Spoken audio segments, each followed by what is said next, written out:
జై శ్రీరామ్ అండి. ఎలా ఉన్నారు?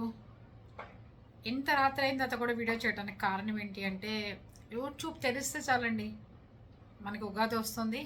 ఇంకా అక్కడి నుంచి జ్యోతిష్యం జాతకాలు చెప్పేవాళ్ళు ఇంకా ఒకళ్ళ తర్వాత ఒకళ్ళు తండోపతండాలుగా వచ్చేసేసి మేషం, మీనం, మిథునం, కర్కాటకం, తుల, మకర రాశి, కుంభరాశి, ధనుసు రాశి, ఇలా ఉన్న రాసులన్నీ పేర్లు చెప్పి ఒక్కడు పాజిటివ్గా చెప్పిన సిద్ధాంతి గారు నాకు అసలు కనిపించలేదండి.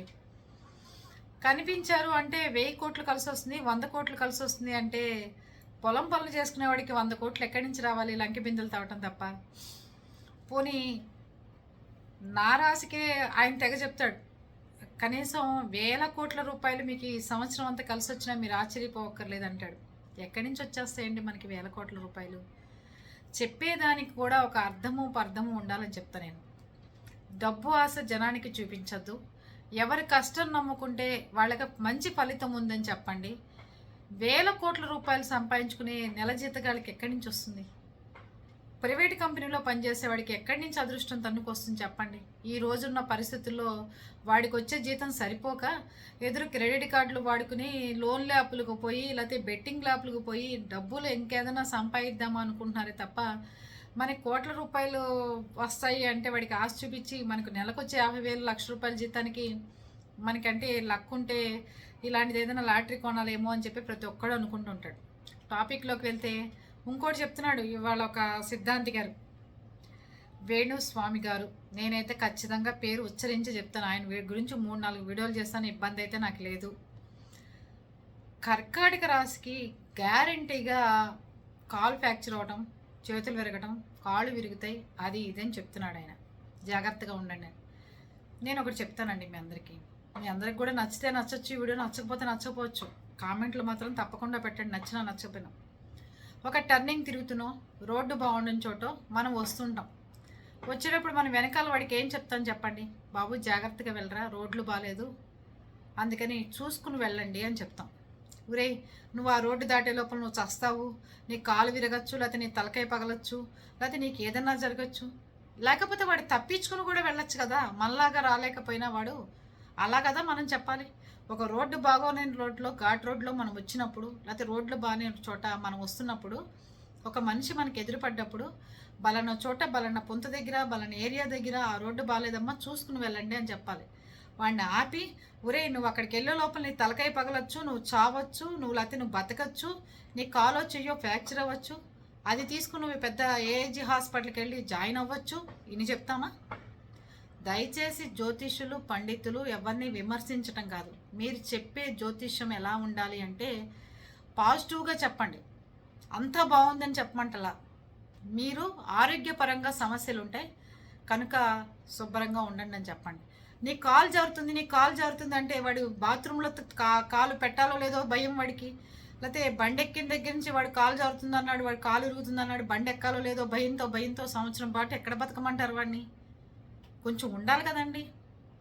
లేకపోతే భార్యాభర్తలకి సమస్యలు వస్తాయి, ప్రతి చిన్నదానికి కొట్టేసుకుంటారు. ఇంకా అంటే ఇంకా భార్యాభర్త ఏ చర్చ జరుపుకోవాలన్నా పొద్దున్న లేచిన కాంచి ఓహో బలానా వేణుస్వామి గారు చెప్పారు, అయితే బలానా సిద్ధాంతి చెప్పాడు, ఇప్పుడు గొడవ అందుకే వచ్చిందేమో, మనం ఈ వాదన పెట్టుకోకుండా ఉంటే బాగుండేమో అని మన సంసారంలోకి ఒక వేణుస్వామి, ఒక బలానా సిద్ధాంతి మన ఇంట్లో ఎంటర్ అవుతూ ఉంటారు. మనం తగాదా పెట్టుకున్నాం అనుకోండి, భార్యాభర్తలు తగాదాలు అవుతాయి. తగాదా అయినప్పుడు ఏమవుతుంది? బలానా యూట్యూబ్ ఇంటర్వ్యూలో బలానా వేణుస్వామి గారు ఇలా చెప్పాడు, అందుకని చెప్పి మనకి ఇవాళ ఇంత తగాదా అయింది అని చెప్పి మన ఇంట్లో ఆయన ఉంటాడు, మనకు సంబంధం లేని వ్యక్తి. ఏం సంబంధం సార్? ఎప్పుడైనా ఇంటర్వ్యూలు చూడండి, నెగిటివ్గా మాట్లాడటం తప్ప జాతకాల గురించి పాజిటివ్గా వీళ్ళకు బాగుంటుంది అని చెప్పిన పాపాను పోలేదండి. వాళ్ళు డైవర్స్ అవుతాయి, ఆత్మహత్య చేసుకుంటారు, చచ్చిపోతారు, ఉరేసుకుంటారు, సూసైడ్ చేసుకుంటారు, మందు తాగుతారు, పెళ్ళం పిల్లలు విడిపోతారు, కాలు ఇరుగుతుంది, చెయ్యి ఇరుగుతుంది. ఈ రాశి వాడికి అసలు చచ్చాడేవాడు. లేకపోతే నేను పొద్దున్న చూశాను, తులారాశి వాళ్ళు బెంజ్ కార్లు ఉంటే అది అమ్మేసేయండి, లేకపోతే ఇంకోటి ఉంటే దాన్ని అమ్మేసేయండి, మీకు ప్రాణగండం, లేకపోతే మీ మీద పోలీస్ కేసులు, మీ మీద కోర్టు కేసులు, లేకపోతే మీ మీద ఇంకో కేసులు. ధనుసు రాశి తీసుకుంటాడు. ఇంకా ధనుసు రాశి ఈ సంవత్సరం అంతా బాగుంది, కానీ మొగుడు పెళ్ళాలు ఎదురు బెదురు పడి ఒక చిన్న ఇష్యూకి కూడా కొట్టేసుకుని విడిపోయే పరిస్థితి వస్తుందని చెప్తాడు. అసలు ఎందుకు? బాగోలేని వాళ్ళకి, అలాంటి వాళ్ళకి అమ్మ ఎక్కువ వాదనలు డిస్కషన్లు పెట్టుకోకండి అమ్మా అని చెప్పండి. లేదు ఆరోగ్యాలు బాగుండవమ్మా అని చెప్పండి. నువ్వు కాలు జారే పడతావు, తలకాయ పగులుతుంది, నీ కాలు విరుగుతుంది, నీ చెయ్యి విరుగుతుంది, ఈ రకమైన నెగిటివ్ ఫీలింగ్తో జనాల్ని ఈ జ్యోతిష్యం మాయలో భయభ్రాంతులకు గురి చేస్తున్నారు అంట. నేను జతకాలు చెప్పించుకోను, నేను నమ్మను, నేనేదో హేతువాదిని కాదండి. దయచేసి నేను కూడా జ్యోతిష్యాలు నమ్ముతాను, ఖచ్చితంగా పాటిస్తాను, ఖచ్చితంగా ఎలా ఉండాలో అలా ఉంటాను. అంతేగాని ప్రతిదీ జ్యోతిష్యం మీద ఆధారపడిపోయి ఈ నిమిషం ఈ గడియల్లో ఇలా చేస్తేనే ఇది, లేకపోతే ఈ గడియ లోపల బాత్రూంలోకి వెళ్ళి మనం స్నానం చేయకపోతే ఇంకా కాసేపు ఇంకో గడియలో వెళ్ళటం వల్ల కాలు జారి పడిపోతాం. ఈ పిచ్చ జ్యోతిష్యాలు మాత్రం దయచేసి ఎవరు చెప్పకండి. అది మీకేం తెలుస్తుంది? కాలు జారి పడి వాడి కాలు ఇరుగుతుందని మీకేం తెలుసు? వాడు ఏ గడియల్లో పుట్టాడో మీకేమైనా తెలుసా అండి? మీ జాతకం మీకు ఎలా ఉంటుందో 10 నిమిషాల తర్వాత తెలియదు ఎవరికి. 10 నిమిషాల తర్వాత మన జాతకం ఏంటో మనకే తెలీదు. అలాంటిది సంవత్సరం అంతా జరిగే జాతకాన్ని కనీసం ఒక నెల రోజుల నుంచి ఒక ఆయన చెప్తాడు, కింద నెంబర్ ఇస్తారు, బలానా టయానికి బలానా మీకు దీని గురించి మీకు రెమెడీ కావాలంటే ఈ ఫోన్ నెంబర్కి ఫోన్ చేసేయండి, నేను దానికి తగ్గ ఫలితం చెప్తాను అంటాడు. అంటే మీకు ఫోన్ చేయగానే ఈ పట్టినదంతా పోతుందా? ప్లీజ్ కష్టపడి పని చేసుకోండి, ఫలితం లభిస్తుంది. ఎవరికి అన్యాయం చేయకుండా మనస్ఫూర్తిగా మన దారిన మన దోవలో పోతుంటే ఎట్లాంటి అపకారం మనకి జరగదు. ఒకవేళ ప్రమాదవశాత్తు జరిగినా అది మనం చేసుకున్న కర్మఫలాలను బట్టి జరుగుతాయి తప్ప ఈ జ్యోతిష్యులు చెప్పే పిచ్చ జ్యోతిష్యం వల్ల మాత్రం జరగదు. ఒకవేళ మీకేదన్నా బాగోలేదు అంటే ఏ దేవుడు గుళ్ళోకి వెళ్ళి ధ్యానాలు చేసుకుని గుళ్ళోకి వెళ్ళి కూర్చుని మనస్ఫూర్తిగా దేవుడు నామస్మరణ చేసుకుంటే అన్ని చింతలు పోతాయి. అంతేగాని ఈ ఎవరెవరికో 10,000 ఇచ్చేసి 50,000 ఇచ్చేసి అలాంటివి ఇలాంటివి చేయించుకోవడం వల్ల ఎలాంటి ఫలితాలు ఉండవని నేనైతే ఖచ్చితంగా చెప్తాను. ఇంకోటి, మీకు ఏదైనా శని ప్రభావం ఉంటే శనేశ్వరాలయానికి వెళ్ళండి, చక్కగా నవగ్రహాల ప్రదక్షిణ చేసుకోండి, సోమవారం పూట శివుడి గుడికి వెళ్ళండి.